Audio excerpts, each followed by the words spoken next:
Set in the early 1940s, under King Farouk's Egypt and British military control, the story unfolds in Karmouz, a working-class district, where an Egyptian police officer named General Youssef al-Masri lives in Karmouz neighborhood in Alexandria. The film dates back to the reign of King Farouk before the 1952 revolution in the English occupation of Egypt. A young Egyptian woman is brutally assaulted by British soldiers. In response, 3 local men attempt to defend her, but one is captured by the British forces. He's taken to the local police station, which is commanded by General Youssef al-Masri, portrayed by Amir Carrara. Despite mounting pressure from General Frank Adams, the British military commander whose nephew was involved, Masri refuses to release the prisoner. Enraged, the British lay siege to the station, demanding compliance. Trapped inside, General Masri, alongside his loyal officers and the community, vow no surrender and mount a fierce defense. The tension escalates into intense close-quarters combat, transforming the station into the epicenter of a larger clash between Egyptians yearning for dignity and the occupying forces determined to assert authority. In the film's final act, Scott Adkins joins as a militant British soldier unleashed to break the resistance. He engages in a ferocious showdown with the Egyptians in a high-octane finale. Despite Adkins's limited screen time, his character embodies the brutality and relentlessness of colonial oppression. In the introduction scene, we see Officer Youssef al-Masri at home, starting his day with his family.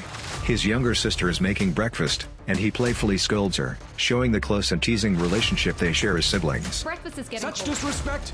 Listen, is this how I raised you, girl? Youssef, I'm too old for this. Youssef? He then asks about their older sister, who pretends to be asleep, but Youssef sees through it and jokes with her too. These moments show the warmth and love in their family. The scene then shifts as Youssef leaves the house, his mood becoming more serious as he heads toward the police station, ready to face his duties. On the other side, the British soldier who died during the fight with the Egyptians trying to save the girl is honored with a military funeral. His grieving wife blames General Adams, the British Army commander, for the loss. At the same time, Adams's nephew, along with a local Egyptian men who defended the girl, is arrested by Officer Youssef al-Masri. One of the civilians had even died in the struggle against the British soldiers. Enough. Later, an Egyptian minister visits Adams and orders him to have the officer release his nephew and hand over the 2 Egyptians who attacked the soldiers. This demand sets the stage for a serious conflict between the Egyptian police officer and the British. In the next scene, the Egyptian minister arrives at Officer Youssef al-Masri's office with army officials, proposing that he release General Adams's nephew along with the 2 civilians who were arrested. Youssef, clearly angry, responds firmly, demanding respect for Egyptian law, questioning how they can ask for the release of someone charged with a serious crime. The discussion quickly turns into a heated argument, with the minister warning Youssef of serious consequences if he refuses to obey. As the tension rises, Youssef steps away from his desk, walks up to the minister as if he might agree, but instead, he says no. Chaos erupts as the officials start shouting, and in a bold move, Youssef grabs one of them and points a gun, forcing them all to leave. This powerful moment marks the beginning of the real conflict between the Egyptian officer and the British forces ruling the country. The situation reaches a breaking point as the British army surrounds the police station, turning it into what's about to become a battlefield.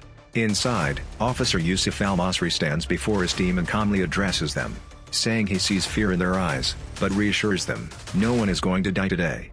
The next scene cuts to a British official, standing outside with a loudspeaker, delivering Colonel Adams's declaration. The officer must release the prisoners before sunset, or face severe consequences. The message is clear: if Youssef refuses, he and everyone supporting him will be executed. The official warns the Egyptians not to take any provocative action, as the British forces will wait only until sundown. And with that, the countdown begins.